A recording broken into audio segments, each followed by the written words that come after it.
جب اس کو کہا گیا، اللہ رب العزت نے اس کے اوپر یہ احسان کیا کہ اس کو کہا گیا کہ تو جنت میں داخل ہو جا، یعنی موت کے ساتھ ہی قیل ادخل الجنہ، اللہ رب العزت نے یہ فرمان جاری کر دیا کہ تو جنت میں داخل ہو جا۔ اب ناظرین کرام، یہ جو الفاظ ہیں نا، یہ انتہائی پیارے الفاظ ہیں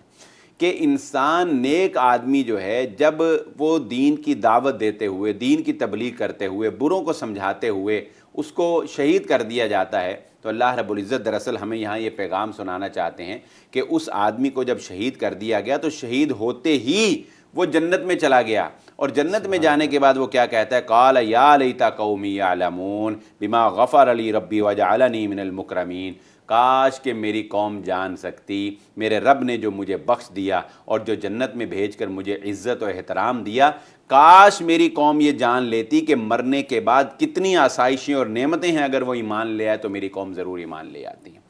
سورہ یاسین کے آیت نمبر 26 پر آتے ہیں، سبحان الذی خلق الازواج کلھا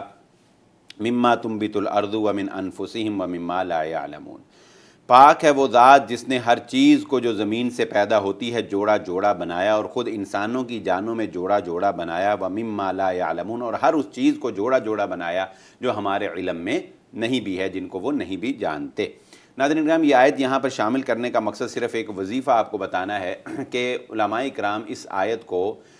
کسی بھی اپنی اولاد کے رشتے کے لیے پڑھنا وظیفے کے طور پر، اور پھر اللہ رب العزت سے یہ آیت پڑھ کر دعا کرنا کہ یا اللہ تو نے ہر چیز کو جوڑا بنایا ہے، ہمارے بچے بیٹے کا یا بیٹی کا جو بھی جوڑا ہے وہ جلد از جلد جو ہے وہ اس کو ملا دے، تو اس نیت سے اس دعا کو جو ہے وہ بار بار پڑھنا، اس آیت کو بار بار پڑھنا اور اللہ رب العزت سے دعا کرنا، تو یہ ایک انتہائی مجرب وظیفہ ہے کہ اللہ رب العزت اس کے پڑھنے کی برکت سے جلد از جلد آپ کے بچوں کے رشتے جو ہے وہ آپ تک پہنچا دے۔ پھر فرمایا وَنُفِخَ فِي الصُّورِ فَإِذَا هُم مِّنَ الْأَجْدَاثِ إِلَىٰ رَبِّهِمْ يَنْسِلُونَ قَالُوا يَا وَيْلَنَا مَنْ بَعَثَنَا مِن مَّرْقَدِنَا هَٰذَا مَا وَعَدَ الرَّحْمَٰنُ وَصَدَقَ الْمُرْسَلُونَ، جب سور کے اندر پھونک دیا جائے گا تو یہی وہ وقت ہوگا کہ یہ سارے کے سارے جو ہیں وہ ایک جیسے ٹڈیاں جو ہیں وہ نکلتی ہیں نا، اس طرح جو ہے انسان جو ہے وہ نکل کر بھاگیں گے اپنے رب کی طرف اور کہیں گے یا ویلنا من بعثنا من مرقدنا، ہائے افسوس کہ کس نے ہمیں ہماری خوابگاہوں سے جگا ڈالا، ھذا ما وعد الرحمن وصدق المرسلون، اللہ رب العزت فرماتے ہیں یہ ہے وہ وعدہ جو ہو کر رہنا تھا اور رسولوں نے سچ کہا تھا۔ اللہ رب العزت کے حکم سے سارے انسان جو ہیں وہ ایک ہی مرتبہ جب وہ اللہ رب العزت کے سامنے روبرو حاضر ہو جائیں گے، وہ ایک آواز کا ہونا ہوگا۔ رسول آج تک جو لوگوں کو کہتے رہے کہ لوگوں ایک دن مرنا ہے، مرنے کے بعد جی اٹھنا ہے، اور لوگ کہتے رہے کہ نہیں نہیں، جب ہم ہڈیاں ہو جائیں گے، جب ہم رفات بن جائیں گے، جب ہمیں گل سڑ جائیں گے، کون ہے جو دوبارہ زندہ کرے گا؟ اللہ رب العزت فرماتے ہیں کہ یہ وعدہ ضرور ضرور سچ ہو کر رہے گا۔ اولم یر الانسان انا خلقناہ من نطفۃ فاذا هو خصیم مبین، کیا انسان دیکھتا نہیں کہ ہم نے اسے ایک نطفے سے پیدا کیا ہے؟ حیثیت کیا ہے انسان کی؟ اور جب وہ جوان ہونے لگا تو ہم سے ہی جھگڑا کرنے لگ گیا۔ وضرب لنا مثلا ونسی خلقہ، اور ہمارے ہی بارے میں مثالیں بیان کرنے لگ گیا اور اپنی تخلیق جو ہے وہ بھول گیا۔ قال من یحیی العظام وہی رمیم، یہ وہ بات آ گئی جو پیچھے ہم نے بیان کر دی، اور کہنے لگ گیا کہ جب ہڈیاں ریت بن جائیں گی تو کون ہے جو انہیں زندہ کرے گا؟ قل یحییھا الذی انشأھا اول مرہ وہو بکل خلق علیم، اللہ رب العزت فرماتے ہیں اس نادان کو بتاؤ جس نے پہلی دفعہ پیدا کیا ہے وہ دوسری دفعہ پیدا کرنے پر قادر ہے۔ پہلی دفعہ پیدا کرنا مشکل ہوتا ہے، جس نے پہلی دفعہ انسان کو عدم سے وجود بخشا وہ دوبارہ بھی اس کو ضرور بضرور پیدا کرے گا۔ ناظرین، پروگرام میں بریک کا وقت ہوا چاہتا ہے۔ بریک پر جانے سے پہلے اللہ تعالیٰ سے دعا کرتے ہیں کہ اللہ تعالیٰ ہماری زندگی کے اس سفر کو اختتام پذیر جب ہو تو ہمارا اختتام ایمان پر ہو۔ ہمارے ساتھ رہیے گا، اس لیسن کو کنٹینیو رکھیں گے، لیکن ابھی بریک کا وقت ہوا چاہتا ہے۔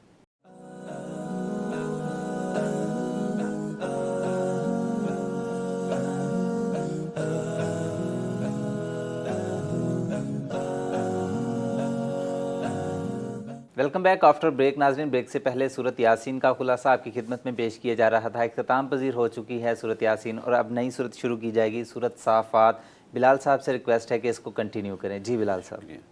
اعوذ باللہ من الشیطان الرجیم، بسم اللہ الرحمن الرحیم۔ فلما بلغ معه السعی قال یا بنی انی ارا فی المنام انی اذبحک فانظر ماذا ترى قال یا ابت افعل ما تؤمر ستجدنی ان شاء اللہ من الصابرین۔ قابل صد احترام محترم ناظرین اکرام، حضرت ابراہیم علیہ الصلاۃ والسلام کا واقعہ ابھی تک ہم نے آپ کے گوش گزار اسی لیے نہیں کیا تھا کہ ہم نے یہ سوچا تھا کہ جب سورہ صافات میں اس کا ذکر آئے گا تب ہی حضرت ابراہیم علیہ الصلاۃ والسلام کا مکمل واقعہ جو ہے آپ کے گوش گزار کریں گے۔ واقعات تو قرآن مجید میں مختلف جگہ پر مختلف انبیاء کرام کے ڈسکس کیے گئے ہیں، لیکن ہم نے الحمدللہ کوشش کی ہے کہ اپنے خلاصہ قرآن میں مختلف پروگراموں میں ہر نبی کا ایک واقعہ جو ہے وہ ایک پروگرام میں آپ کے گوش گزار کر دیا جائے۔ چنانچہ اب ہم حضرت ابراہیم علیہ الصلاۃ والسلام کا مکمل واقعہ اس سورہ صافات کی تناظر میں آپ کے سامنے گوش گزار کرتے ہیں۔ حضرت ابراہیم علیہ الصلاۃ والسلام عراق کے شہر بابل میں پیدا ہوئے۔ حضرت ابراہیم علیہ الصلاۃ والسلام جس گھر میں پیدا ہوئے، آپ کا باپ بت فروش تھا، آزر نام تھا جس کا۔ آپ کو سب سے پہلی مخالفت کا سامنا اپنے ہی باپ سے کرنا پڑ گیا۔ حضرت ابراہیم علیہ الصلاۃ والسلام پہلے دن سے ہی بت پرستی کے خلاف تھے۔ آپ نے چاند کو دیکھا تو کہا کہ یہ میرا رب ہے، جب وہ غروب ہو گیا آپ نے کہا یہ نہیں ہو سکتا۔ ستاروں کو دیکھا، کہا یہ ہے، وہ غروب ہو گئے، نہیں، آپ نے کہا غروب ہو گئے، ختم ہو گئے، یہ نہیں ہو سکتے۔ سورج کو دیکھا، کہا یہ بڑا ہے، یہ میرا رب ہوگا، جب وہ بھی غروب ہو گیا آپ نے کہا میرا رب وہ nicht ہے جو غروب ہو جائے، جو ختم ہو جائے، میرا رب وہ ہے جو ہمیشہ سے اور ہمیشہ رہے گا۔ چنانچہ حضرت ابراہیم علیہ الصلاۃ والسلام کو پھر اللہ رب العزت نے نبوت سے سرفراز کیا اور آپ کو خلیل اللہ کا لقب دیا گیا۔ حضرت ابراہیم علیہ الصلاۃ والسلام نے سب سے پہلے اپنی قوم کو جب دعوت کا آغاز کیا تو اس میں ایک واقعہ بڑا ہی دلچسپ جو ہے وہ پیش آتا ہے، جو بتوں کی حقیقت کو بھی ہمارے سامنے اجاگر کرتا ہے کہ وہ قوم جو ہے عید کا ایک دن، ایک خاص تہوار ہوتا ہے جو شہر سے باہر منانے کے لیے جاتی ہے۔ حضرت ابراہیم علیہ الصلاۃ والسلام کی قوم جب شہر سے باہر جانے لگی، حضرت ابراہیم علیہ الصلاۃ والسلام جو ہیں ان کے ساتھ نہیں گئے، اور پیچھے سے حضرت ابراہیم علیہ الصلاۃ والسلام نے بت کدے میں داخل ہو کے سارے بتوں کو توڑ دیا، اور سارے بتوں کو توڑنے کے بعد جو کلہاڑی تھی وہ بڑے بت کے اوپر رکھ دی۔ اب جب قوم واپس لوٹ کر آئی تو ناظرین اکرام جب انہوں نے اپنے بتوں کا یہ حال دیکھا تو انہوں نے کچھ اور نہیں سوچا۔ پتہ ہوتا ہے نا کہ کم کدہ ہے، تو پوری قوم کو پتا تھا کہ یہ کون کر سکتا ہے، انہوں نے کہا جی یہ ابراہیم ہی کر سکتا ہے، بلاؤ جی ابراہیم علیہ الصلاۃ والسلام کو بلا لیا گیا۔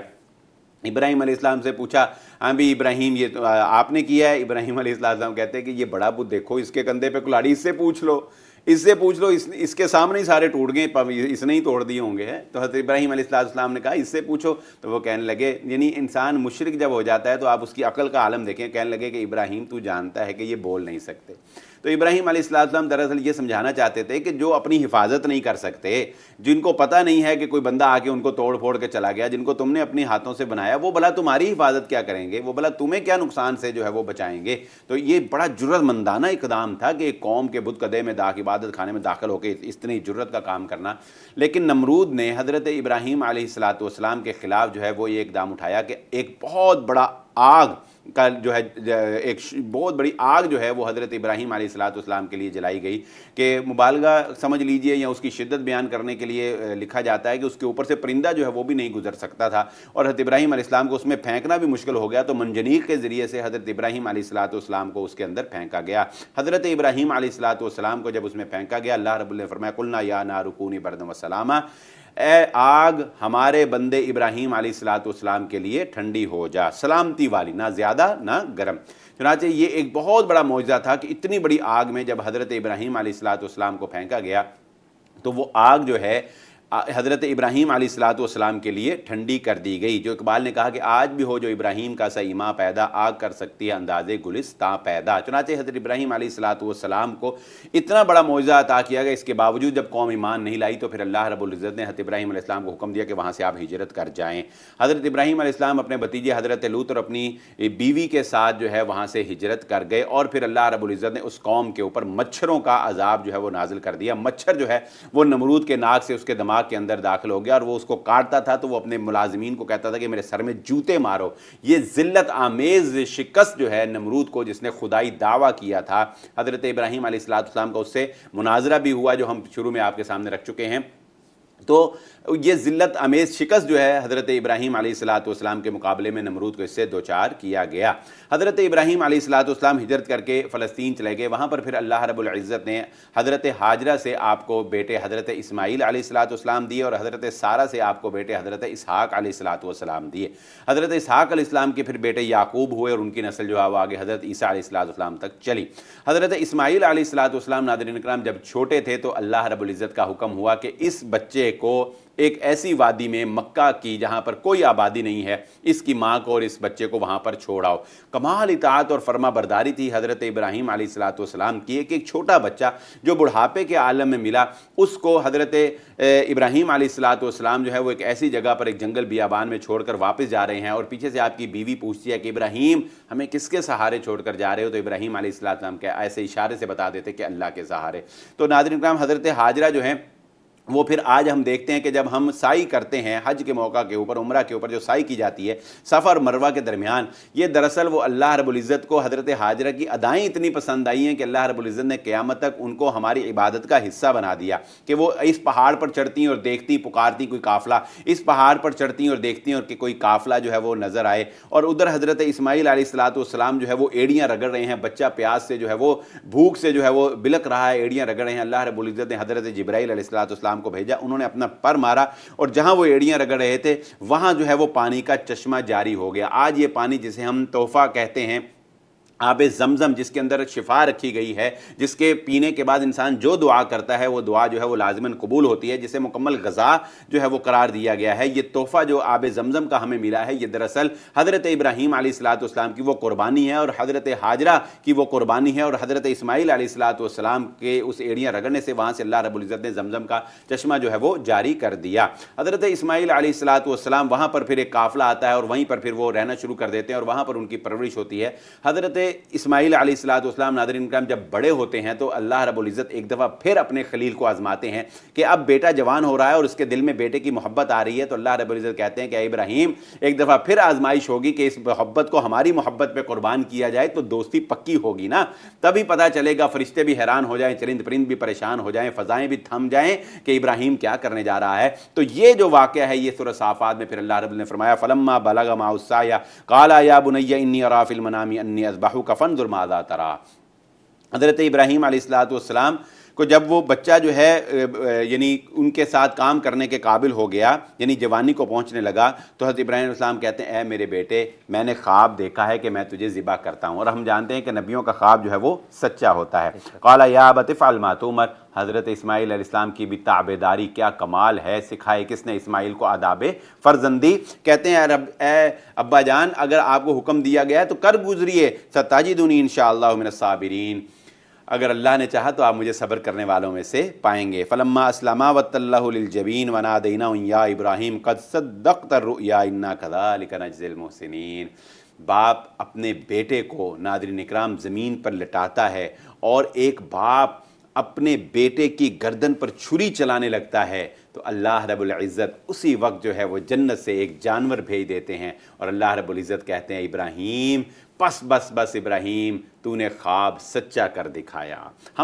ہمیں کیا ضرورت ہے اس بچے کی جو ہم نے ہی تجھے عطا کیا، ہم اس کی جان نہیں لینا چاہتے، ہم تو تیری اطاعت اور فرما برداری دیکھنا چاہتے ہیں۔ ناظرین اکرام، اگر عقل سے سوچا جائے تو ایک باپ اپنے بیٹے کو قتل کر دے، یہ کوئی اچھی بات نہیں ہے۔ کہا بتائیں کوئی باپ اپنے بیٹے کو مار دے، ہم کہیں گے اس نے اچھا کیا، ہم کہیں گے اس نے تو درندگی پر اتر آیا، لیکن جب اللہ کا حکم آ جاتا ہے پھر عقل نہیں دیکھی جاتی، پھر اچھا برا نہیں دیکھا جاتا۔ ابراہیم علیہ السلام نے یہ نہیں دیکھا اچھا لگتا ہے برا لگتا ہے، یہ نہیں دیکھا بیٹے سے محبت کتنی ہے۔ یہ وہ لمحہ تھا ناظرین اکرام جب فرشتوں کو بھی حیران کر دیا گیا کہ انسان نے وہ عبادت کر کے دکھائی ہے، ہر چیز کو قربان کر دیا اپنے اللہ کے لیے۔ تو اللہ رب العزت فرماتے ہیں کہ سلام علی ابراہیم، ابراہیم تجھ پر سلامتی ہو، اسی طرح ہم احسان کرنے والوں کو بدلہ دیا کرتے ہیں۔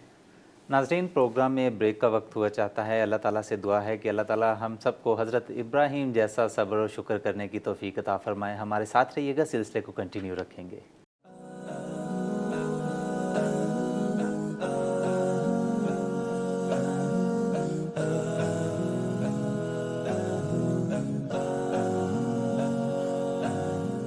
بریک کے بعد خوش آمدید ناظرین، پروگرام کو آگے بڑھائیں گے اور اب جن صورتوں کا خلاصہ آپ کی خدمت میں پیش کریں گے وہ دو صورتیں ہیں۔ پہلی صورت صاد ہے اور دوسری صورت زمر ہے۔ میں بلال صاحب سے ریکویسٹ کروں گا کہ اس صورتوں کو کنٹینیو کریں۔ جی بلال صاحب۔ اعوذ باللہ من الشیطان الرجیم، بسم اللہ الرحمن الرحیم۔ وَهَلْ أَتَاكَ نَبَأُ الْخَصْمِ إِذْ تَسَوَّرُوا الْمِحْرَابَ إِذْ دَخَلُوا عَلَى دَاوُودَ فَفَزِعَ مِنْهُمْ قَالُوا لَا تَخَفْ خَصْمَانِ بَغَىٰ بَعْضُنَا عَلَىٰ بَعْضٍ فَاحْكُم بَيْنَنَا بِالْحَقِّ وَلَا تُشْطِطْ وَاهْدِنَا إِلَىٰ سَوَاءِ الصِّرَاطِ۔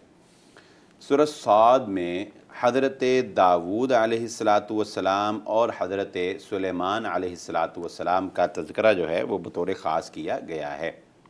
یہاں پر یہ آیت نمبر 21 میں اللہ رب العزت نے ایک خاص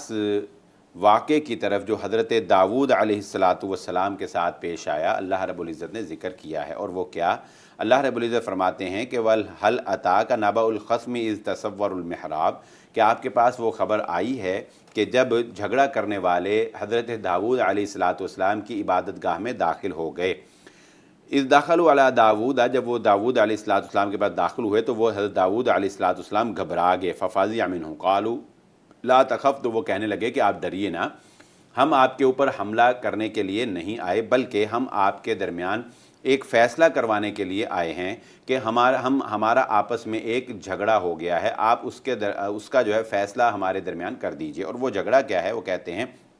ان ھذا اخی لہ 99 نعجۃ ولی نعجۃ واحدہ، کہ یہ میرا بھائی ہے اور اس کے پاس جو ہے وہ 99 جو ہے وہ بکریاں ہیں، اور میرے پاس جو ہے وہ صرف ایک بکری ہے، اور اس یہ کہتا ہے کہ یہ ایک بکری جو ہے یہ بھی مجھے دے دے، اور اس نے باتوں باتوں میں مجھے قائل کر لیا ہے، میں یعنی اس کی بات ماننے پر میں آمادہ ہو گیا ہوں، یا سمجھ لیں کہ مجھے مجبور ہوں کہ میں اس کی بات مانوں، تو یہ جو ہے وہ ایک بکری بھی کہتا ہے کہ اس کی بھی کفالت جو ہے وہ مجھے دے دی جائے۔ تو ہم آپ سے فیصلہ کروانے آئے ہیں کہ کیا یہ ایسا کرنا اس کا جو ہے وہ درست ہے؟ تو حضرت داود علیہ السلام فرماتے ہیں کہ وَإِنَّ كَثِيرًا مِّنَ الْخُلَطَاءِ لَيَبْغِي بَعْضُهُمْ عَلَىٰ بَعْضٍ إِلَّا الَّذِينَ آمَنُوا وَعَمِلُوا الصَّالِحَاتِ وَقَلِيلٌ مَّا هُمْ۔ حضرت داود علیہ السلام ایک بڑی پیاری بات فرماتے ہیں کہ اکثر جو آپس میں شراکت دار ہوتے ہیں یا مل کر رہنے والے ہوتے ہیں، وہ اکثر ایک دوسرے کے اوپر زیادتی کر دیا کرتے ہیں، سوائے ان لوگوں کے جو ایمان لائے اور نیک اعمال کیے۔ ناظرین کرام، ابھی کوئی فیصلہ نہیں ہوتا تو حضرت داود علیہ السلام کے بارے میں اللہ رب العزت فرماتے ہیں وَظَنَّ دَاوُودَ أَنَّمَا فَتَنَّاهُ فَاسْتَغْفَرَ رَبَّهُ وَخَرَّ رَاكِعًا وَأَنَابَ۔ حضرت داود علیہ السلام کو فوراً سمجھ آ جاتی ہے کہ انہیں جو ہے وہ آزمایا گیا ہے، اور وہ فوراً اللہ رب العزت سے استغفار کرتے ہیں اور فوراً جو ہے وہ رکوع میں گر جاتے ہیں۔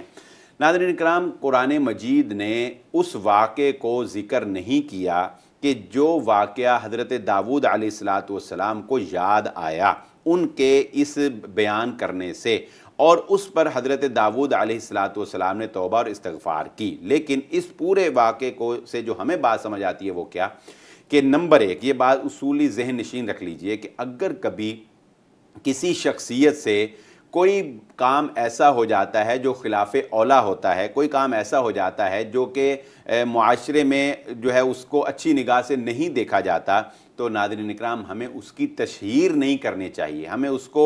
بیان نہیں کرنا چاہیے، بلکہ ہمیں اس کو خاموشی کے ساتھ سالو کرنے کی کوشش کرنی چاہیے۔ اسی لیے اللہ رب العزت نے ہمیں یہ طریقہ بتایا کہ حضرت داود علیہ السلام کے ساتھ کیا معاملہ ہوا تھا، اللہ رب العزت نے اس کو یہاں پر بیان نہیں فرمایا، اس کو خاموش رکھا، اس کو چھپا کے رکھا، پردہ رکھا۔ اور دوسری بات، کسی کو سمجھانے کا یہ ایک انتہائی بہترین اسلوب اس میں ہمیں سکھایا گیا ہے، اور وہ بہترین اسلوب کیا ہے کہ بعض شخصیات ایسی ہوتی ہیں کہ ہم ان کو ڈائریکٹلی سمجھا نہیں سکتے، ہم ان کو ڈائریکٹلی کچھ کہہ نہیں سکتے، تو پھر اس کا طریقہ کار کیا ہوتا ہے کہ ان دونوں افراد نے یہ طریقہ کیا آزمایا کہ حضرت داود علیہ السلام کو سمجھانے کے لیے ایک فرضی سی کہانی بنائی، اور حضرت داود علیہ السلام کے ساتھ سامنے پیش ہو کر جو ہے وہ ایک فرضی سی کہانی جو ہے وہ پیش کی، جس سے حضرت داود علیہ السلام کو یہ احساس ہو گیا کہ ان کی توجہ فوراً جو ہے وہ اپنے اوپر گئی اور انہیں یہ احساس ہو گیا کہ ان سے کہیں کوئی خواہش ایسی ہو گئی ہے کہ جو ان کے شایان شان نہیں تھی۔ تو اس سے ہمیں ایک اسلوب یہ بھی سمجھ میں آیا کہ اگر کسی کو سمجھانا ہو تو ہمیں اس کو سمجھانے کے لیے یہ اسلوب اختیار کرنا چاہیے کہ اس کو بجائے اس کے کہ ڈائریکٹ اس کو کہیں، ہمیں اس سے کہنا چاہیے کہ یار اگر کبھی ایسے دو آدمیوں کے درمیان جھگڑا ہو جائے اور ایک آدمی دوسرے کو گالیاں دے رہا ہو، آپ کا کیا خیال ہے؟ تو وہ کہے گا یقیناً، یا گالی دینا تو بہت بری بات ہے۔ اچھا، جب وہ دوسرے کو کہے گا تو فوراً اسے خیال آئے گا کہ ہاں اگر میں کبھی ایسے ہوں تو مجھے بھی ایسے نہیں کرنا چاہیے، ٹھیک ہے نا؟ تو یہ ایک اسلوب ہے، جیسا کہ حضرت